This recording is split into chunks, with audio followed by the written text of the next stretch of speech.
Hello नमस्कार दोस्तों, स्वागत है सभी का आर के वाई फाई स्टडी में। दोस्तों, UP R O A R O re exam 22 दिसंबर को होने वाला है। इससे संबंधित जो पूर्व में सामान्य अध्ययन के कुछ प्रश्न पूछे गए हैं, मैं उनको आपके साथ शेयर करने वाला हूँ।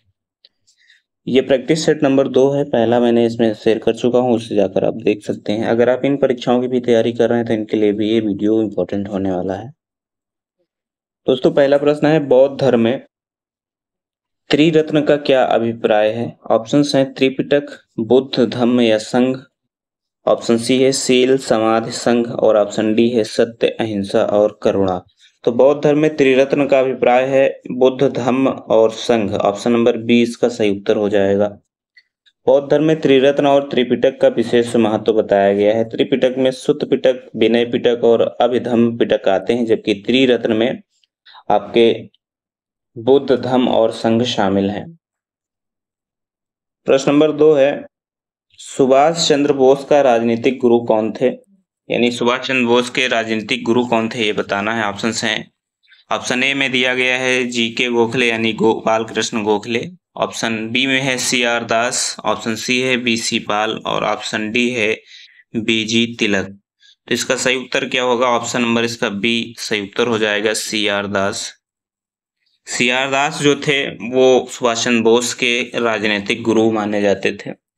इनको तेज बंधु के उपनाम से भी प्रसिद्ध थे। सी आर दास यानी चित्तरंजन दास। सुभाष चंद्र बोस अपना राजनीतिक गुरु इनको मानते थे। गोपाल कृष्ण गोखले को महात्मा गांधी अपना राजनीतिक गुरु मानते थे। यानी जो जी के गोखले हैं इनको महात्मा गांधी जी अपना राजनीतिक गुरु मानते थे, जबकि सुभाष चंद्र बोस के सी आर दास हैं। प्रश्न नंबर 3 है,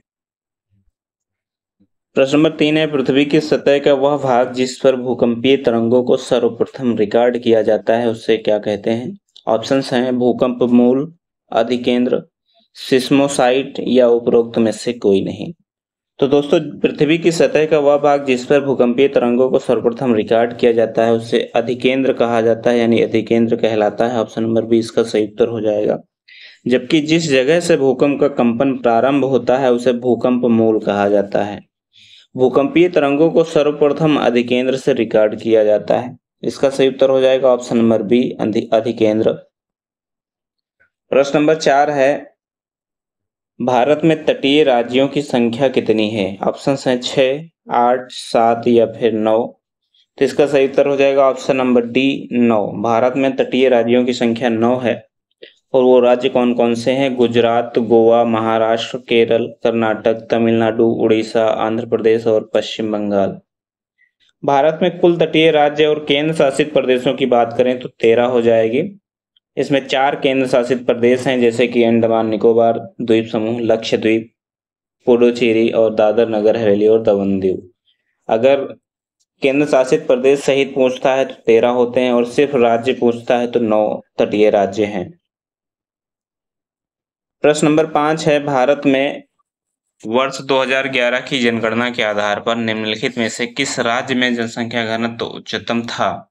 ऑप्शंस हैं उत्तर प्रदेश में, बिहार में, पंजाब में या फिर तमिलनाडु में। तो दोस्तों, सबसे अधिक जो जनसंख्या घनत्व था 2011 की जनगणना के अनुसार वो बिहार में था। ऑप्शन नंबर इसका जो बी है वो सही उत्तर हो जाएगा। जनगणना 2011 के आंकड़ों के अनुसार भारत का जनसंख्या जो घनत्व है वो 382 है। भारत का 382 था, जबकि देश में सर्वाधिक जनघनत्व वाला जो बिहार राज्य है इसका जो जनघनत्व 1106 था। तो इस तरीके से ये सबसे अधिक जनघनत्व वाला राज्य था। सबसे कम की बात करें तो सबसे कम अरुणाचल प्रदेश में जनघनत्व है 2011 की जनगणना के अनुसार सिर्फ 17 है। और केंद्र शासित प्रदेशों में सर्वाधिक जो जनघनत्व था वो दिल्ली का था 11,320। और केंद्र शासित प्रदेशों में सबसे कम अंडमान निकोबार का है 46। तो इसका सही उत्तर हो जाएगा ऑप्शन नंबर बी, बिहार। प्रश्न नंबर 6 है, भारत की जनगणना 2011 के अनुसार उत्तर प्रदेश के निम्नलिखित में से किस जिले की साक्षरता दर सर्वाधिक है? किस जिले की साक्षरता दर सर्वाधिक है उत्तर प्रदेश की, ये बताना है। ऑप्शन हैं इलाहाबाद, वाराणसी, बरेली या फिर गाजियाबाद। तो दोस्तों, जब यह प्रश्न पूछा गया था उस समय 2011 की जनगणना के अनुसार गाजियाबाद की साक्षरता दर सर्वाधिक थी। ऑप्शन नंबर बी इसका सही उत्तर हो जाएगा। प्रश्न नंबर 7 है, भारतीय संविधान के अनुच्छेद 170 के अनुसार किसी राज्य की विधानसभा के सदस्यों की न्यूनतम तथा अधिकतम संख्या क्रमशः कितनी हो सकती है? ऑप्शंस हैं 40 और 400, 50 और 450, ऑप्शन सी है 50 तथा 500, ऑप्शन डी है 60 तथा 500। तो इसका सही उत्तर हो जाएगा ऑप्शन नंबर डी 60 तथा 500। यानी किसी भी राज्य में यानी किसी भी विधानसभा में विधानसभा सभा सदस्यों की न्यूनतम संख्या जो है वो 60 हो सकती है और अधिकतम 500 हो सकती है। संविधान के अनुच्छेद 170 में विधानसभाओं की संरचना का वर्णन किया गया है और अनुच्छेद 170 के उपखंड 1 के अनुसार अनुच्छेद 333 के उपबंधों के अधीन रहते हुए प्रत्येक राज्य की विधानसभा उस राज्य में प्रादेशिक निर्वाचन क्षेत्रों से प्रत्यक्ष निर्वाचन द्वारा चुने 500 से अधिकतम और 60 से न्यूनतम सदस्यों से मिलकर बनेगी। अर्थात अनुच्छेद 333 के अनुसार आंग्ल भारतीय की विधानसभा में नियुक्ति की सम्मिलित करते हुए अधिकतम संख्या जो है 500 होनी चाहिए थी। तो इसका सही उत्तर हो जाएगा ऑप्शन नंबर डी, यानी न्यूनतम होंगे 60 और अधिकतम होंगे 500। प्रश्न नंबर 8 है, भारतीय संविधान के 70वें संशोधन द्वारा भारत के राष्ट्रपति के चुनाव में जिन 2 केंद्र शासित प्रदेशों को भाग लेने का अधिकार दिया गया है वे कौन से हैं? ऑप्शन हैं दिल्ली और चंडीगढ़, दिल्ली और पुदुचेरी, दिल्ली और दमन दीव, ऑप्शन डी है चंडीगढ़ तथा पुदुचेरी। तो इसका सही उत्तर हो जाएगा दिल्ली और पुदुचेरी, ऑप्शन नंबर 20 का सही उत्तर हो जाएगा। भारत के संविधान के 70वें संशोधन द्वारा भारत के राष्ट्रपति के निर्वाचक मंडल में जितने भी संसद के सदस्य होते हैं और विधानसभाओं के जो निर्वाचित सदस्य होते हैं वो लोग भाग लेते हैं राष्ट्रपति के निर्वाचन में, और 2 केंद्र शासित प्रदेशों के राज्यों के भी विधानसभा सदस्य जो होते हैं वो निर्वाचित सदस्य जो होते हैं वो राष्ट्रपति के निर्वाचन में भाग लेते हैं, वो दिल्ली और पुदुचेरी के। भारत के संविधान के अनुच्छेद 54 के अनुसार राष्ट्रपति के निर्वाचक मंडल में संसद के दोनों सदनों के निर्वाचित सदस्य, राज्यों की विधानसभाओं के निर्वाचित सदस्य और दिल्ली तथा पुदुचेरी विधानसभाओं के निर्वाचित सदस्य होते हैं वो भाग लेते हैं राष्ट्रपति के निर्वाचन में। इस तरीके से इसका सही उत्तर हो जाएगा ऑप्शन नंबर बी, दिल्ली और पुदुचेरी। प्रश्न नंबर 9 है, उष्मा की इकाई निम्नलिखित में से कौन नहीं है? ऑप्शन है सेंटीग्रेड, कैलोरी, अर्ग और जूल। सेंटीग्रेड, कैलोरी, अर्ग और जूल, इनमें बताना है कौन सी उष्मा की इकाई नहीं है, यानी उष्मा का जो है मापक नहीं है।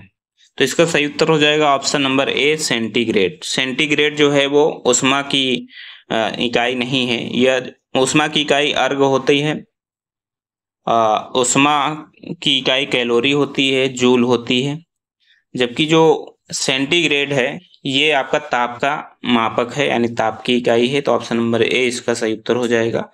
कैलोरी, अर्ग और जूल ये उष्मा की इकाई हो जाएंगे। प्रश्न नंबर 10 है, प्रसिद्ध ठुमरी गायिका गिरिजा देवी का जन्म किस शहर में हुआ था? प्रसिद्ध ठुमरी गायिका गिरिजा देवी का जन्म किस शहर में हुआ था ये बताना है। ऑप्शन हैं लखनऊ, अलीगढ़, मुरादाबाद, वाराणसी।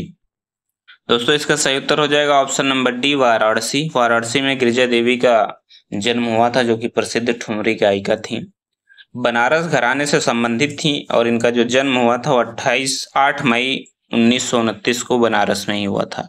इनको पद्मश्री, पद्म भूषण और पद्म विभूषण सम्मानों से सम्मानित किया गया था और इनकी मृत्यु जो हुई थी वो 24 अक्टूबर 2017 को इनकी मृत्यु हो गई थी। तो इस तरीके से ये 10 प्रश्न थे जो आरओ परीक्षा और अन्य परीक्षाओं के लिए इंपॉर्टेंट हैं, अक्सर ये परीक्षा में पूछे जाते हैं। अगर वीडियो आपको अच्छा लगता है तो इसे ज़्यादा से ज़्यादा शेयर करिएगा, लाइक करिएगा। चैनल पर पहली बार आए तो सब्सक्राइब करना बिल्कुल मत भूलना, जिससे कि नए नोटिफिकेशन आपको मिलता रहे। धन्यवाद। जय हिंद, जय भारत।